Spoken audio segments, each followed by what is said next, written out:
In 2006, David is running for the New York Senate. His campaign is going exceptionally well, thanks to his empathy toward people in need, and everyone is sure he'll win.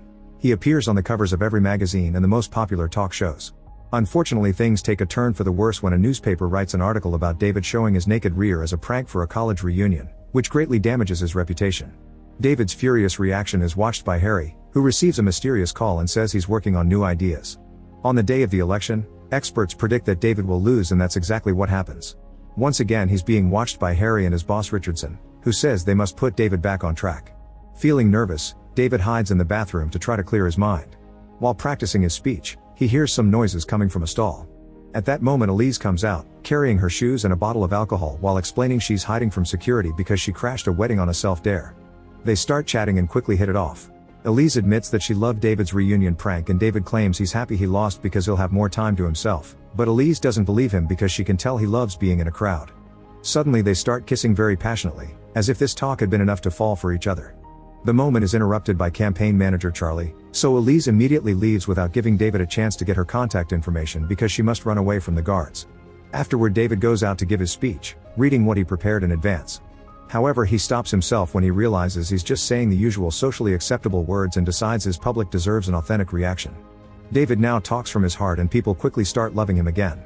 A month later, Harry meets with Richardson, who asks him to spill David's coffee on his shirt so he'll miss the bus. David isn't interested in politics anymore and now works as a senior partner in a firm founded by Charlie. Harry falls asleep while waiting at the park, and by the time he wakes up, David is already on the bus. As Harry runs after it, David finds Elise, and they can't believe they're seeing each other again. They catch up on each other's lives, and Elise says David should totally run for Senate again. Since he's running out of time, Harry makes a movement with his hand that even at this distance causes David to spill his coffee on Elise's lap. Suddenly Harry is run over by a cab, but he quickly recovers as if it was nothing. When he checks his notebook, he's shocked to notice that David went off the plan. On the bus, David finally asks Elise for her number before his phone starts ringing nonstop. Elise throws it in his coffee before realizing she must get off, so David promises to call her later. When David makes it to the office, he rushes through the corridors and says hi to all the employees without noticing they're frozen. He enters the conference room to find Charlie and a group of strange masked men are scanning him with a mysterious road. These men are led by Richardson, who immediately tells them to capture David. A chase ensues through the office, but no matter what corridor or stairs David chooses, more men and even Richardson himself keep appearing to block his way.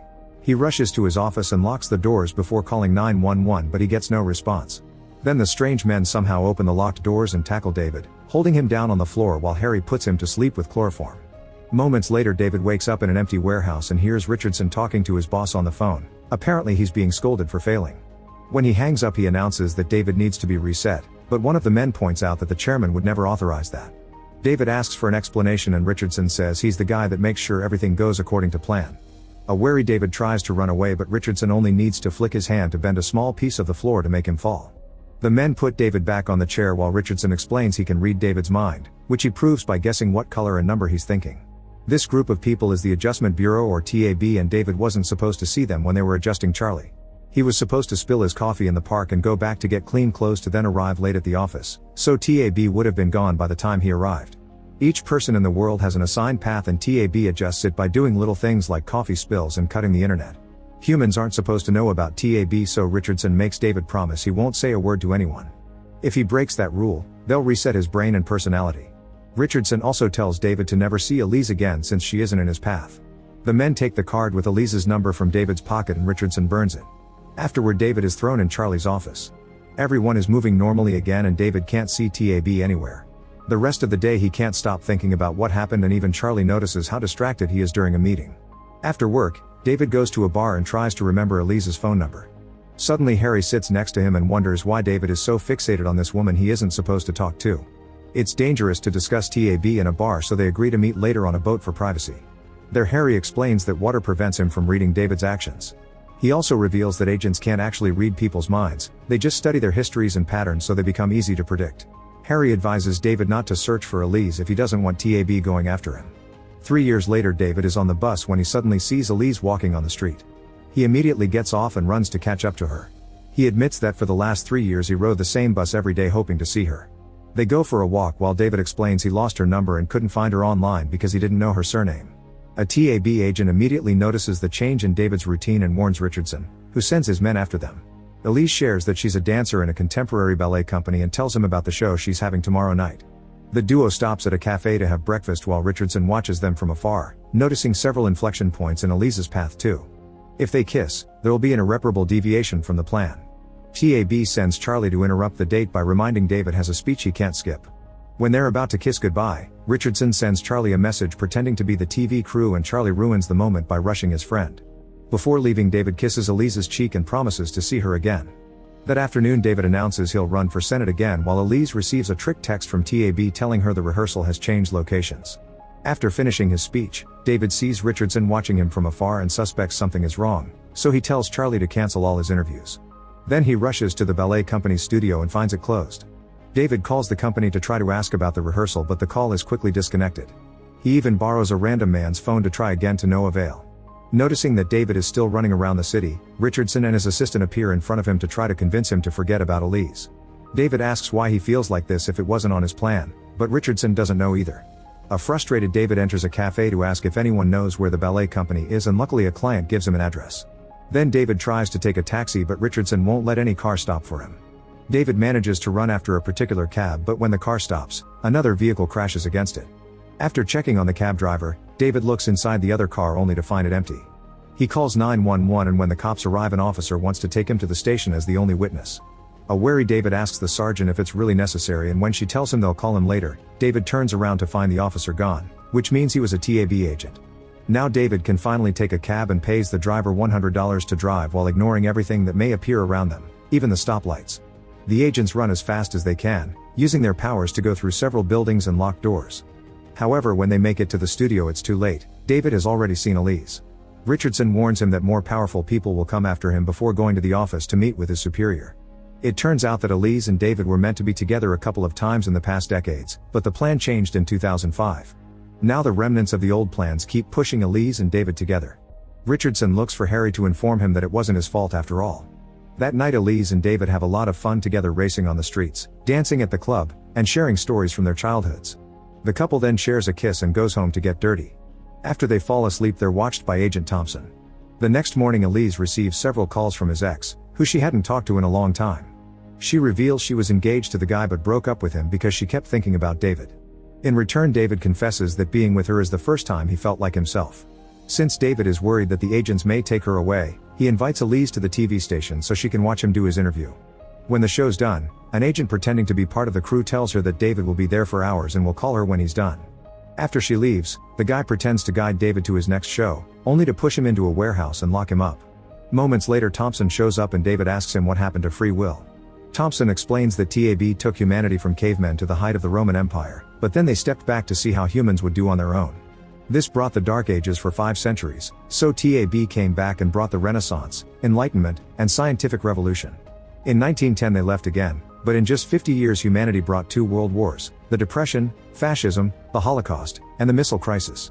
TAB decided to never give humanity free will again. Meeting Elise years ago wasn't chance. She was supposed to inspire David not to give up and launch a political career that will take him to big places in the future. Thompson points out David won't become president if he stays with Elise. However, David still believes in the fate created by making his own choices and chooses her, so Thompson opens the gate and lets him go.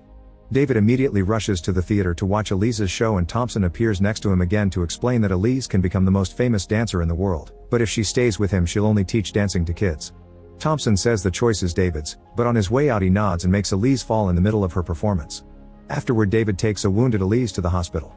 While the doctors run some tests, Thompson appears again and blames David for this accident, so David punches him. Thompson points out David always ruins his big opportunities with impulse, like the prank that ruined his last election. It seems Elise brings out this reckless side of his. Tonight it's just a leg sprain, but next time it may take away the only thing she ever cared about.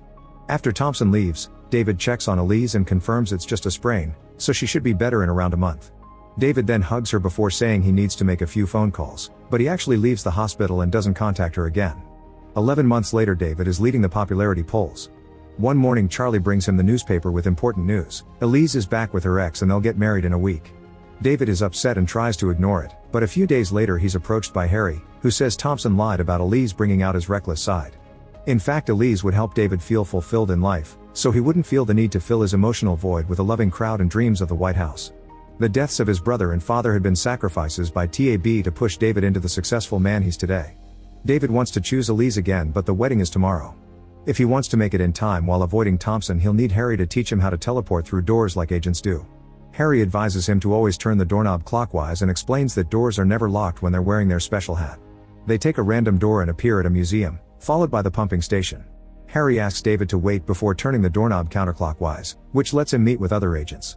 Once those men are gone, Harry teaches David the route he must follow through the door so he can find the one he needs, and reminds him to run from every person wearing a hat because it may be an agent in disguise.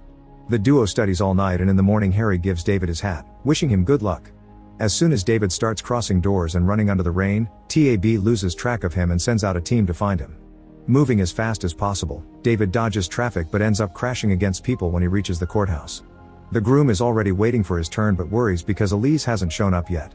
There's a metal detector at the courthouse entrance, so David has to leave his jacket and phone behind, but he manages to retrieve his hat. After running through several corridors, David finally finds Elise in the bathroom, but she's angry because he abandoned her. At that moment an agent comes in, so David knocks him out with a punch and takes his notebook to show Elise the truth about what happened. He says that he loves her and that he wants to spend his life with her. Since he's taken off his hat, TAB finds his location and sends the men after him. David makes sure to block the door and puts on the hat again before taking Elise through a door to teleport right into a stadium, which helps her believe his story. The couple runs through many doors all over the city, and when Elise almost has a panic attack, David calms her down and asks her to trust him.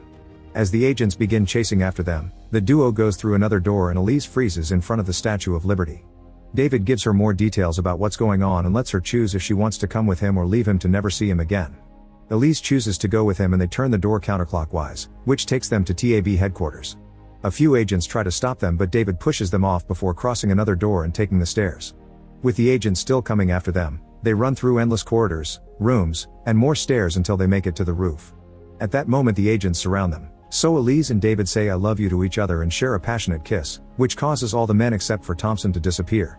When Thompson tells them that trying to write their own fate won't ever work, Harry shows up with a message for him. Thompson reads it and leaves. Then Harry explains that the message was from the TAB leader known as the chairman. Apparently he was inspired by the couple's willingness to risk everything, so he rewrote their plan. They're allowed to stay together and the rest of the notebook is empty for them to do whatever they want. The couple now can leave without danger, ready to start their new life together. Harry wonders if free will is a gift that the chairman gives to those willing to fight for it. Make sure to subscribe and turn on notifications so you can watch more videos like this. Thanks for watching.